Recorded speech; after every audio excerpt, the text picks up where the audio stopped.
Hello, welcome back to my channel. This is gonna be a full get ready with me video. And I'm kind of in a rush, so I kind of need to do all of this within 10 minutes. Let's see if it's possible. Okay, so my hair looks crazy. I know it looks crazy, but child, I don't even care. And at this point, honestly, I know I need to do something else to my hair, but I don't know what. But I don't know what I'm gonna do. So yeah, I really need to get a new chair because it makes too much noise. Okay, so this is actually gonna be a story time video, a story time get ready with me video.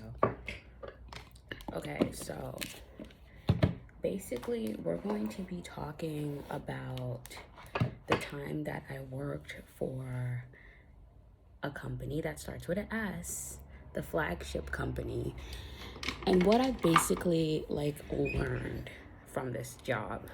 Okay, it's actually gonna be kind of interesting. All right, so I used to work at a company called S, Fifth Avenue, if you know what I mean. And this company was extremely it's kind of high end, so you kind of get a lot of people coming here, and it was a seasonal job there. And first of all, let me just say, I've always kind of wanted to work for a high end store because it's just, I thought the pay would be better, and pay is a little bit better. And I kind of like the environment, so I kind of just wanted to work there. And you do get access to a lot of good quality stuff. Like you get access to a lot of good perfumes, a lot of good clothes. They have good discounts. Like, I'm not gonna knock this job. And I will tell anyone, by the way, this was a seasonal job. I will tell anyone, like, if you want a good seasonal job and you want to be able to, like, have a really good Christmas, because you can make a lot of money with this type of job, then you should do it. And that's one of the reasons why I was doing it. And one of my coworkers put me on game to another way of how you can make a lot of money, but we're not going to talk about that. But yeah, like, but to the people that usually do like seasonal work, take up seasonal jobs for high-end stores, they know exactly what I'm talking about.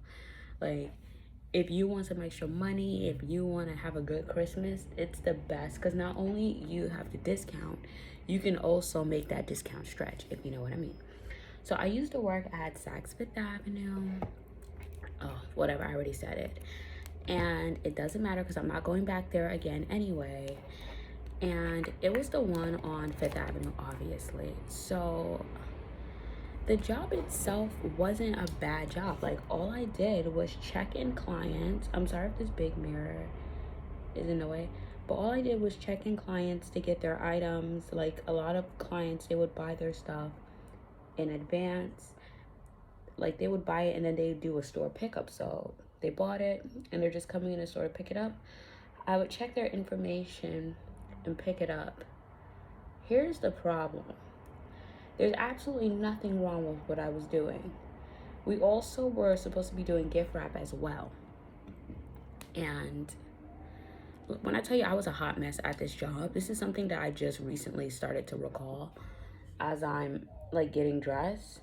But I was a hot mess at this job because it was easy to check the clients in and all that stuff. It was easy to do gift wrap.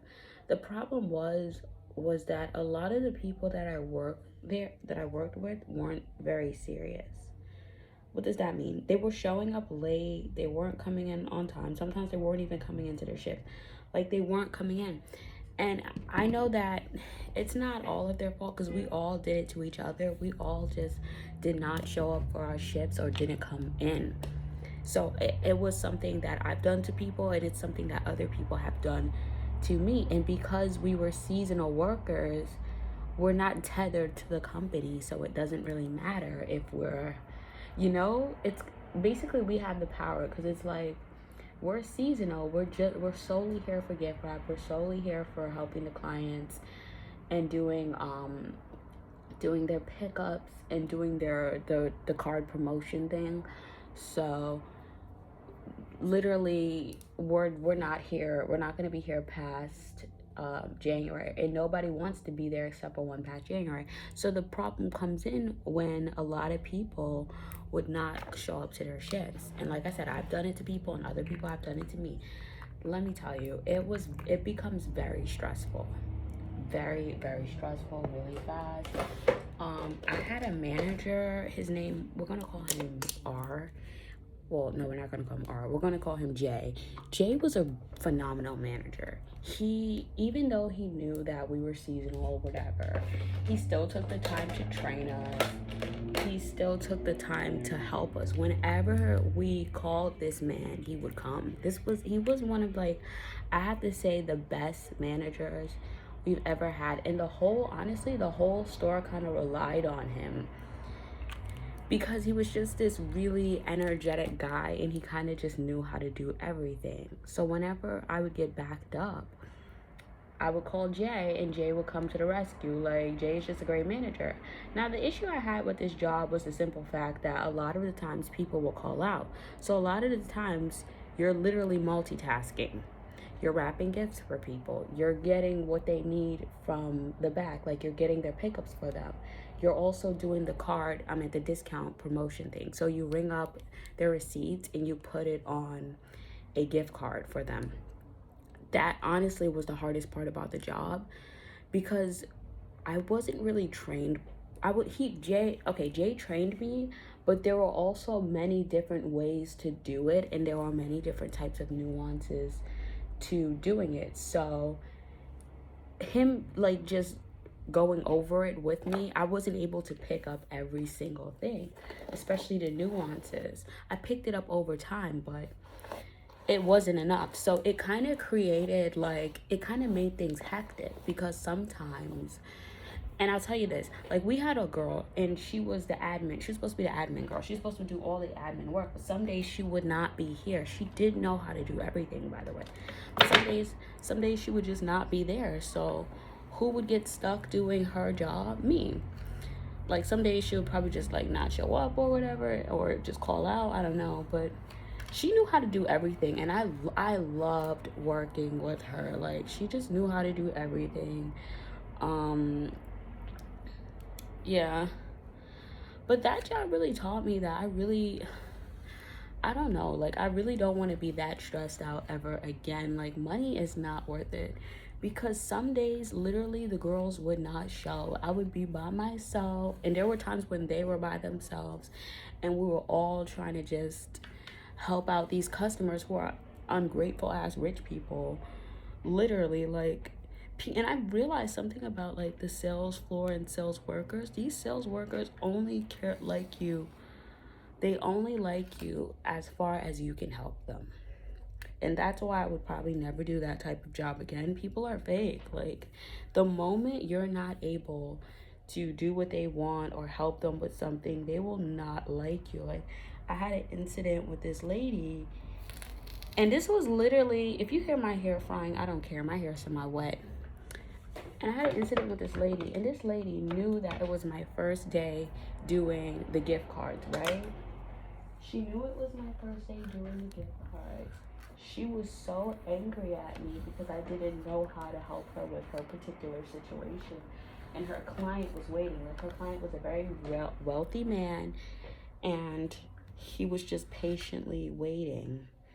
So she was very upset that I wasn't able to help her. And on top of that, Jay wasn't, because Jay doesn't only he didn't only help out with my area. He wasn't only the manager of my area. He did different things. He did 10 other things. And he said sometimes he even do other people's jobs. Jay, if you're out there, your job is toxic. Really toxic. But yeah, he said he does 10 other people's jobs. So it's honestly not easy. And like I said, I was by myself, and this lady threw such a fit. She was so upset. It made me so uncomfortable. I was really stressed out because literally, on top of helping her, I had to help other people as well. Like, it was really bad.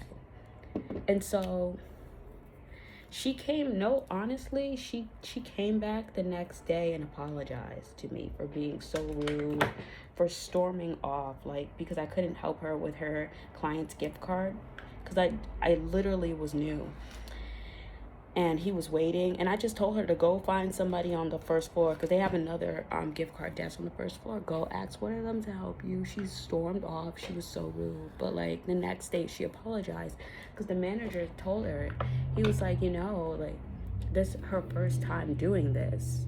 So she came back and apologized, and I'm like, you know, I get it, you want to make your customers happy, but you know, and honestly, she's a very nice lady. She's very bubbly.